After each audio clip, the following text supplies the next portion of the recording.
Last week's campus shooting in Oregon hits close to home. What you need to know about WSU's gun policy. And there's a new class on campus focusing on self-defense for women and how you can empower yourself and prevent campus assaults. Plus, it was a tough pill to swallow for Wildcat fans on the football field last week. We talked to the team to find out what they're doing to ensure the next game is a win. The Cat Call begins now.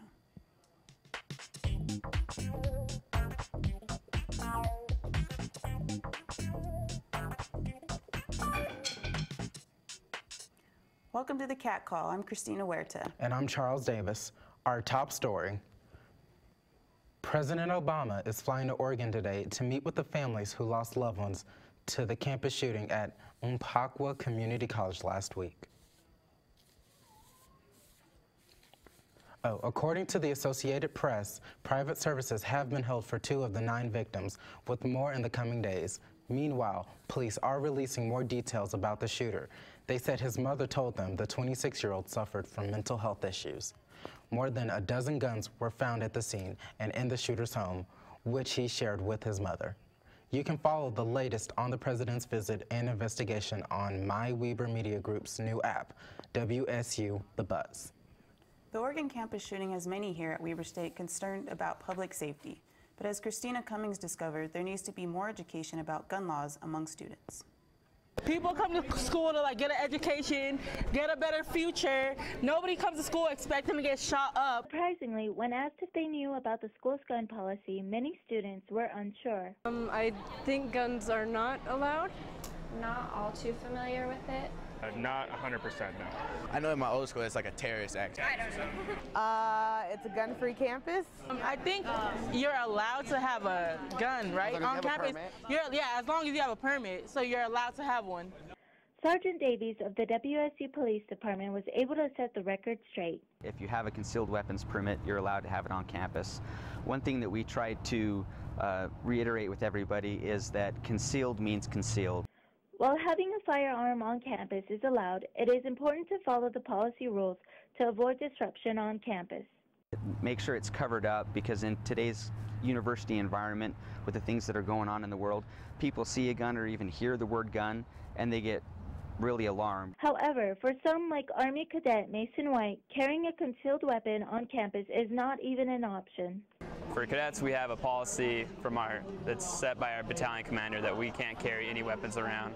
If you ever feel threatened by a situation on campus, remember that you can and should always contact public safety. If you feel like something's wrong, call somebody, anybody. You can call the police department. There's other resources on campus, because it's much better safe than sorry. Thanks, Christina. The Public Safety Office is located on the south end of campus next to the LDS Institute building.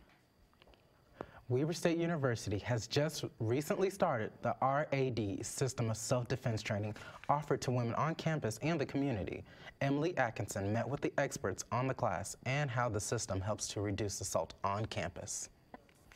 The RAD program has been around since 1980, formed by a police officer who believed people should have a basic level of self-defense skills.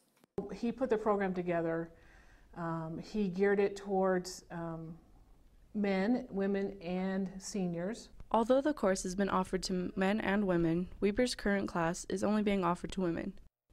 Women think differently than men on how to protect themselves in certain situations. The course also fits with Safe at Weber, a training course that students can take to become more aware of assault on campus. So the RAD really fits well into this large spectrum of all the services that Safe at Weber provides.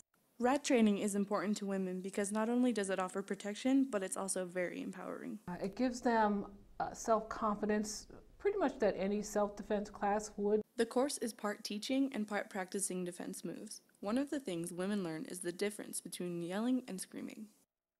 When you yell, it comes from down here in there.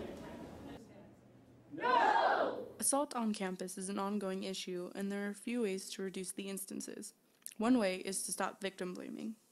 We can't blame the victim. We can't say, well, it was because what they were wearing, or it was because what they were doing. It's a slow process, but experts are hopeful that assault on campus will be a thing of the past. That's the goal, right? We're really hoping to get there one day. Although assault on campus is an ongoing problem, students have the opportunity to learn to defend themselves. For more information on self-defense classes in the future, students can visit weber.edu/police. October marks the beginning of National Breast Cancer Awareness Month. Weber State's Women's Center does its part annually to increase cancer awareness on campus. In an effort to assist cancer survivors, the Women's Center is conducting a fundraiser called Bras for a Cause, which raises money to provide mastectomy bras to local patients. A mastectomy bra is a specially designed bra with pockets to hold the breast form. A breast form can help restore the body's natural balance after a patient has undergone a mastectomy. The Women's Center hopes students will see the fundraiser as a worthy cause and donate. This particular initiative that we're working on is to help provide low-income survivors with bras, as well as survivors that their insurance might not cover the full cost of a post-mastectomy bra because they are quite spendy. One of our donors was gracious enough to say that she would match all of our donations up to $1,000. Donations can be made in the Union Building throughout the month of October, or students can donate online. Visit weber.edu/Women's Center for more information on Breast Cancer Awareness Month activities. While college events may be fun and useful for most students, I recently found out that many sadly aren't attending. Campus events are what makes the students feel more comfortable with the school, but sometimes most students are not able to attend the events, which causes a major drawback. Many events are free to students, admission and food included. Still, that doesn't seem to draw in the necessary crowds needed to make the event successful. It's a cool thing that colleges hold events for their students, especially during welcome. What happens after that? A fellow Weber State student had this to say. I think it's cool that some students like to go to campus events, and I think they're very resourceful and useful. More promotion could be used when promoting events around campus, but when asked what were some of the ways the events can have more of an outcome or be able to change, these Weber State students had this to say. Like how in the career services, every Wednesday they do like a little presentation and then they give you food. I've gone to a few of those for free food. More promoting of the event, advertising. I know there's some good reasons why, but trying to connect to the student body on different levels, whether that's social media, more posters, or just like spreading the word. The attendant, I don't see it changing much with the way Weber State targets potential students. It's a community school, and most of the students here are non-traditional. They either have families, they're, middle-aged, and they don't really have time. So now, while getting into all types of social contact and more promotion could be used as well, it really does come down to the individual student to make the decision to attend and be involved with the campus.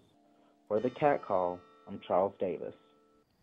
And for more information on Weber State campus events and how to get involved, go to browningscenter.org/events.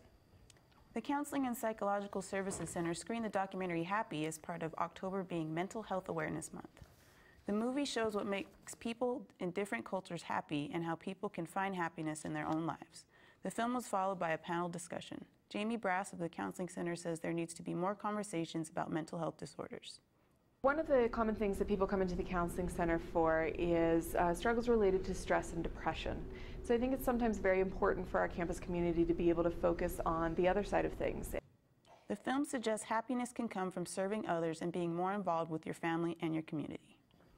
The Weber State football team saw their 2-game winning streak come to an end last Friday against Southern Utah. Scott Stevens was at the game and caught up with the team to find out how it's improving going forward. The Weber State football team struggled through a 44-0 loss against Southern Utah last Friday in a game that saw them commit several turnovers and fail to put any points on the scoreboard. I don't care who you are. You could be the best team in the country. You're going to have a hard time winning if the turnover margin is 6-0. Despite the unexpected outcome of last week's game, the team continues to stay positive and remind each other that as they execute during the game, that they can come back from any deficit. Having some more fight and some more passion, and getting down 7 points, having the team realize it's not that big of a deal. You can come back from 7 points easy. Overall, the team feels as though they are on the right track, and that as they continue to execute their game plan each week and learn from their mistakes, that the leadership on their team will help them be successful as they prepare for the rest of Big Sky Conference play. That's one thing I do see getting much better is the players are taking ownership in what we're doing, both leadership-wise and what's happening on and off the field. And I believe that's only going to get better and better as we go. Reporting for the Cat Call, I'm Scott Stevens. Thanks, Scott, for the football update, and good luck to the Wildcat fans with the rest of the season. For many, October means pumpkins, trick-or-treating, but for some, it marks the beginning of the hockey season. Shane Thompson takes a look at Weber State's team and the season ahead. It's been a rough start for Weber State's hockey team, winning only one of their first 5 games. But it's not for lack of talented players on the team, but more a lack of team in their players. We have a lot of talent this year. We're just trying to mold it into a team right now. Lots of individual talent, and we're kind of switching up the lines the last couple of weeks just to kind of find our groove. We're a little slow on the start of the season. Our record's 1-5, but I don't think that's any indication of how good this team can be. You know, the 5 games we lost, probably 4 of them we could have or should have won. So right now we're not happy with our record, but I can see it turning around fairly quickly. You know, we have a lot of skill on our team. There's a lot of individual skill, and right now we're just trying to bring that skill together. If we can get a lot of the guys to come together and perform well as a team, we'll be a very successful team this year. We've got to get everybody supporting each other. We've got to get everybody trying to make those around them better. And when they do that, we tend to be successful. The Wildcats are at home this weekend against BYU in Utah before heading up to Logan to take on the Aggies next weekend. For the Cat Call, this is Shane Thompson.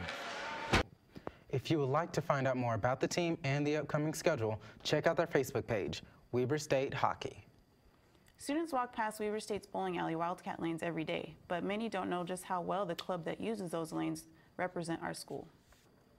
Tucked away in the shadows of the Shepherd Union Building, trophies and plaques stand as reminders of one of Weber State's most underrated clubs, the bowling team. Having placed in over 50 tournaments in the past, president of the bowling club, Kylie Richetti, and his squad are looking to continue their tradition of success. We've got a lot of raw talents here, and we're looking at making sections. The bowling team doesn't let the fact that they are listed as a club keep them from making Weber proud. Just like all other sports, they meet almost every day to work on their game in order to prepare for any tournament they may be invited to. And if you don't consider bowling a sport, these guys say they're all more than willing to face you one-on-one. All right, Christina, they said they're willing to meet everybody one-on-one. Have you had any bowling experience? Well, I'm actually pretty good at bowling just because I took a class here back in the day, so challenge accepted, bowling team. Oh, the bowl's in y'all's lane. Oh. All right. Well, thanks for watching. That does it for us. I'm Charles Davis. And I'm Christina Huerta. Be sure to catch all the latest news on campus and off by downloading My Weber Media's new app, The Buzz.